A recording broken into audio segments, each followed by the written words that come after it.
pecinta cerita silat dimanapun Anda berada, kembali lagi kepada kita.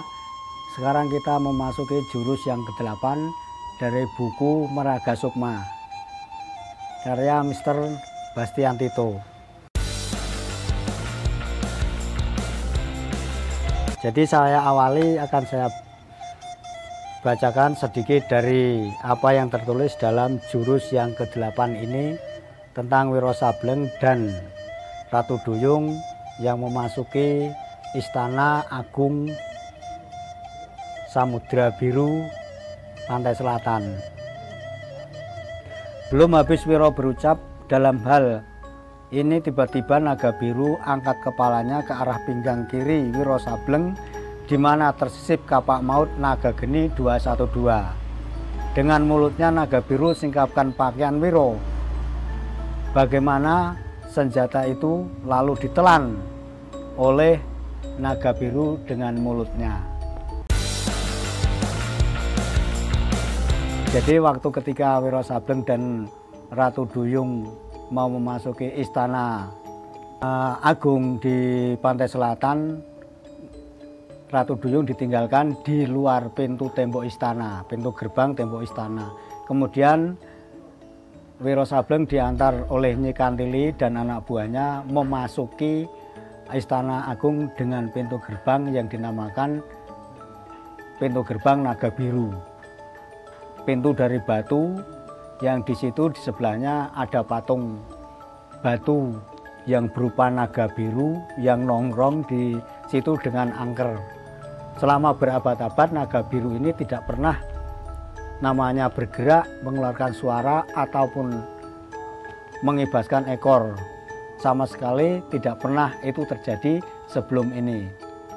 Tapi ketika Wiro Sableng diantar masuk oleh Nyi Kantili untuk menemui Roro Manggut, tiba-tiba naga patung yang ada di pintu gerbang naga biru ini tiba-tiba menggeliat seperti hidup dan ekornya mengibas-ngibas, bahkan badannya meliuk-liuk, matanya yang semula redup biasa seperti batu kemudian mencorong merah dengan lidahnya yang menjulur ke sana kemari, menimbulkan ombak air laut sekitarnya itu seperti pusaran sehingga menimbulkan kengerian di antara Wiro Sableng dan Nyi Kantili bersama anak buahnya.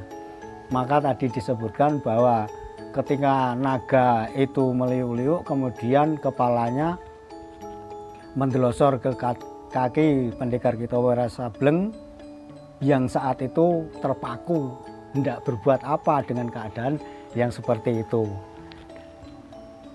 Nah, ketika saat seperti itu yang menegangkan, tiba-tiba naga biru kepalanya mendekati pinggang pendekar kita ini dan menelan kapak maut 212.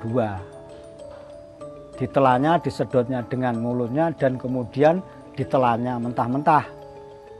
Kemudian naga biru meliuk-liuk kembali ke atas sehingga menimbulkan pusaran-pusaran air laut yang amat menderu. Tapi sekonyong-konyong teman-teman, dalam keadaan yang seperti itu seolah-olah naga biru menjadi seekor ular naga yang besar dan yang amat jinak. Lantas kemudian kepalanya kembali menunduk di hadapan Wiro Sableng, menjilat-jilat kaki pendekar kita ini, dan sekejap mulut yang lebar itu mengeluarkan kapak naga maut 212 yang tadi ditelannya, kemudian disisipkan kembali ke arah pinggang pendekar kita ini. Sekujur tubuh Wiro Sableng kemudian merasakan ada hawa dingin yang menjulur masuk ke pori-pori dan tulang-tulangnya sehingga ke atas sampai kepalanya, dan anehnya tiba-tiba pandangan mata dari pendekar kita ini melihat kedalaman laut ini menjadi lebih jelas dari sebelumnya. Inilah kisah ketika Wiro Sableng memasuki pintu naga biru bersama Nyi Kantili. Betapa herannya mereka saat itu ketika melihat perbuatan naga ini yang kemudian menjilat-jilat pendekar kita Wiro Sableng. Nah, begitulah teman-teman tercinta, pecinta cerita silat Wiro Sableng karya Mr. Bastian Tito. Tapi sebelum ini saya akan lanjutkan, tolong subscribe di bawah, gratis supaya saya bisa membangun channel ini kemudian hari dengan lebih baik. Oke, kita lanjutkan teman-teman. Setelah peristiwa-peristiwa itu, singkat cerita di sini senjata Wiro Sableng yang tadi disisipkan ke pinggangnya dari naga biru ini seolah-olah membawa kekuatan baru, seperti mendapatkan berkah Wiro Sableng ini oleh naga biru ini, sehingga merasa kekuatannya lebih berlipat dibanding sebelumnya. Kemudian Nyi Kantili mengantar Wiro Sableng menuju ke Nyi Roro Manggut yang ada di balik tirai biru. Nyi Roro Manggut rupanya ada di dalam tirai itu, dan Wiro Sableng juga belum tahu seperti apa rupa atau bentuk dari Nyi Roro Manggut ini. Kalau dilihat dari pendengaran suaranya, suara Nyi Roro Manggut yang ada di balik kelambu ini terasa merdu, terasa indah di telinga pendekar kita ini. Oke, akan kita bacakan sedikit di antara tulisan-tulisan yang ada di jurus ke-8 ini. Gadis yang diajak bicara kerutkan kening. Kalian manusia-manusia yang hidup di daratan, bukankah cuma punya satu nyawa? Mengapa kau menyebut ada orang menemui ajal untuk kedua kalinya? Wiro Sableng menjawab, jawabannya akan aku berikan 3 purnama di muka, jawab Wiro Sableng sambil tersenyum. Si gadis kelihatan bersemu merah wajahnya, diejek begitu rupa. Dia memberi tanda pada 2 anak buahnya yang tegak di kiri kanan pintu. 2 gadis itu segera bersiap untuk menutup pintu kembali. Wiro tiba-tiba ingat sesuatu. Tunggu, serunya. Ini ketika terjadi Wiro akan menemui Nyi Roro Manggut, tetapi sepertinya ditolak dari Nyi Roro Manggut yang masih ada di balik kelambu di dalam istana Samudra Biru. Jadi kemudian Wiro Sableng ingat sesuatu, bahwa dia sebelum ingin menemui Nyi Roro Manggut ini pernah diberikan sesuatu dan dititipi sesuatu oleh kakek segala tahu. Bentuknya seperti apa? Oke, kita baca kembali. Wiro tiba-tiba ingat sesuatu. Tunggu, serunya. Dari balik pakaiannya dia keluarkan sebuah kaleng rombeng yang diterimanya dari kakek segala tahu. Sambil menyodorkan kaleng butut itu kepada si gadis, dia berkata, tolong berikan kaleng ini pada Nyi Roro Manggut. Nah, heran tentunya Nyi Kantili dengan anak buahnya tadi, karena kenapa Nyi Roro Manggut yang amat dihormati mereka hanya dititipi oleh seseorang yang berupa cuma selongsong kaleng rombeng. Ini amat mengherankan teman-teman. Tentu saja si gadis jadi pelototkan mata. Beraninya kau menghina pimpinan kami dengan menyerahkan kaleng butut dan kotor menjijikan itu, bentak sang dara penjaga pintu. Wiro menyeringai, dia goyangkan kaleng butut itu. Saat itu juga suara kerontang kaleng rombeng yang diisi bebatuan itu menggema keras di seantero tempat.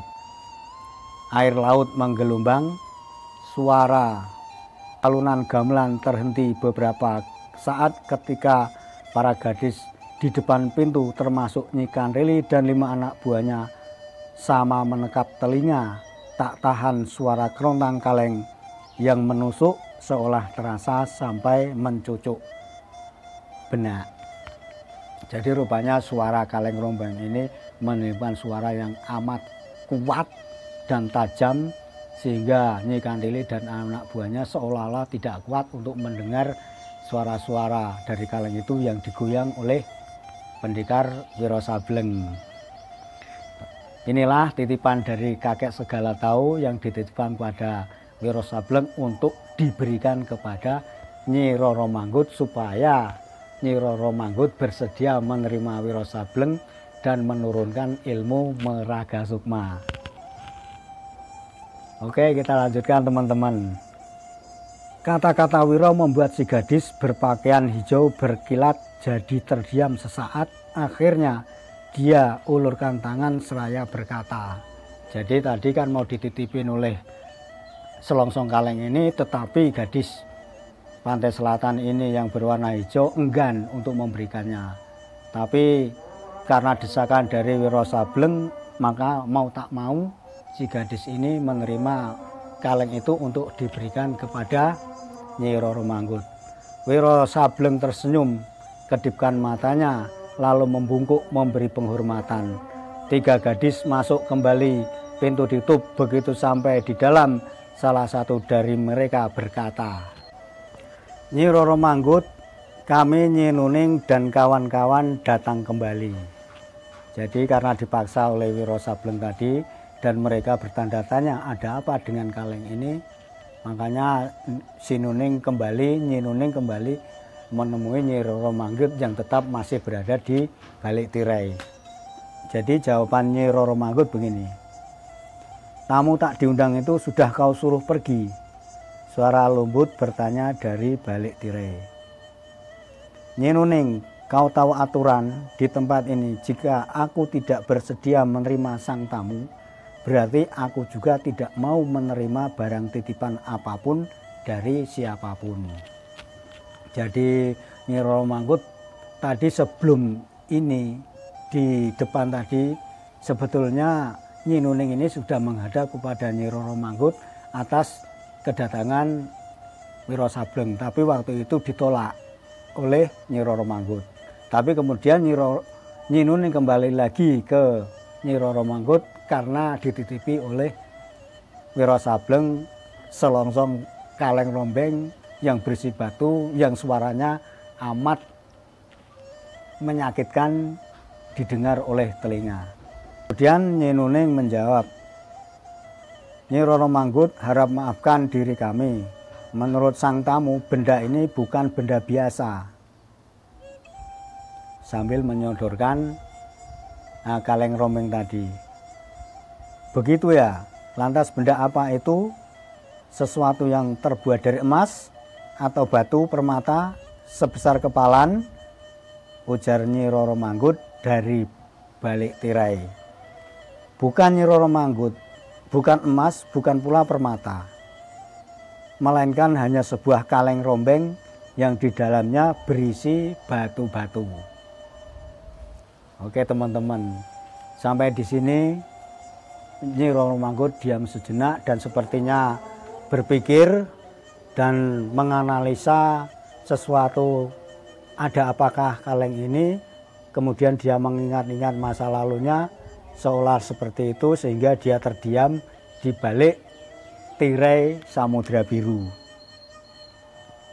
Tiba-tiba Nyi Roro Manggut bertanya, apa katamu Nyi Nuning? Benda itu sebuah kaleng rombeng berisi batu-batu. Setengah heran Nyi Nuning menjawab, betul sekali Nyi Roro Manggut. Di balik tirai terdengar suara tercekat, lalu satu tangan mencuat keluar. Serahkan benda ini kepadaku. Tiba-tiba kaleng rombeng yang ada di tangan Nyi Nuning diambil dari balik tirai oleh Nyi Roro Manggut. Teman-teman, inilah rupanya sejarah dari kaleng rombeng ini. Ternyata dalam dunia persilatan waktu lalu ketika masih remaja dan pemuda, rupanya Nyi Roro Manggut ini pernah menjalin sesuatu hal yang amat indah kepada seseorang yang menitipkan kaleng rombeng ini kepada Wiro Sableng. Siapakah dia? Tidak lain adalah kakek segala tahu, kakek misterius, sahabatnya pendekar kita ini, yang pada waktu di Gunung Menoreh dia menitipkan kaleng ini sebagai kenang-kenangan atau sebagai apalah yang supaya dia bisa bertemu dengan Nyi Roro Manggut supaya mau menurunkan ilmu Meraga Sukma, yang mana ilmu Meraga Sukma ini akan digunakan oleh Wiro Sableng untuk menolong seorang gadis yang bernama Suci dari alam roh yang disekap di penjara dalam sebuah guci oleh iblis golongan hitam yang bernama Iblis Kepala Batu alias 4. Bagaimana kelanjutannya? Saya akan bacakan sedikit masalah kaleng rombeng ini dengan Nyi Roro Manggut dan hubungannya dengan kakek segala tahu. Oke teman-teman, jangan lupa tetap subscribe di bawah, gratis. Setelah pintu tertutup kembali, pendekar 212 Wiro Sableng bukannya pergi, malah duduk di dekat sebuah arca berbentuk seekor singa di samping pintu sebelah luar. Jadi pendekar Wiro Sableng ketika diusir dan memberikan kaleng rombeng tadi, dia tidak lantas pergi pulang ke daratan, tapi dia tetap duduk-duduk di sebuah arca singa di dekat pintu keluar itu. Dia sambil menunggu dan berharap-harap cemas supaya apa yang dititipkan tadi kepada Nyi Nuning ini bisa sampai kepada Nyi Roro Manggut dan Nyi Roro Manggut berubah pikiran. Pendekar 212, perlu apa kau duduk di situ? Kami sudah siap mengantarmu ke pintu gerbang keluar, kata Nyi Kantili. Tapi dengan selengean, pendekar 212 menjawab, kalian pergi saja.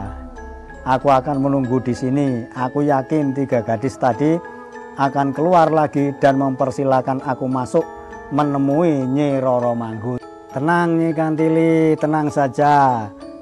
Tunggu setelah Nyi Roro Manggut melihat kaleng rombeng itu. Dia akan berubah pikiran dan akan bersedia menemuiku. Aneh, memangnya kenapa? Tanya Nyi Nuning. Wiro angkat kepalanya setelah menerima aliran hawa aneh yang diberikan naga biru. Pendengarannya menjadi jauh lebih tajam. Saat itu dia mendengar ada kaki-kaki halus berlari cepat di lorong di belakang pintu. Jadi berkah dari kapak maut naga geni 212 yang ditelan oleh naga biru barusan tadi di pintu gerbang itu menimbulkan sesuatu yang aneh di dalam tubuh pendekar Wiro Sableng. Pendengarannya dan pandangannya bertambah berlipat menjadi lebih jelas sehingga telinganya mendengar apa-apa yang masih jauh ada di balik pintu sebelah dalam sana. Makanya dia tenang-tenang saja duduk-duduk di situ sambil menunggu suara kaki-kaki itu yang dari dalam mendekat ke arah dirinya. Aku tak bisa menjawab mengapa Nyi Roro Manggut bakal berubah pikiran. Yang jelas saat ini aku mendengar ada orang berlari di balik pintu. Sebentar lagi mereka akan segera muncul, kata pendekar 212 yang tadi mendengar suara mendekati pintu. Nyi Kantili tidak percaya dengan hal ini, tapi karena Wiro Sableng tetap duduk-duduk di situ, maka mau tidak mau dia tidak bisa seketika mengusir dirinya. Nyi Kantili dan anak buahnya tidak percaya. Mereka ingin cepat-cepat mengantar Wiro ke pintu gerbang keluar.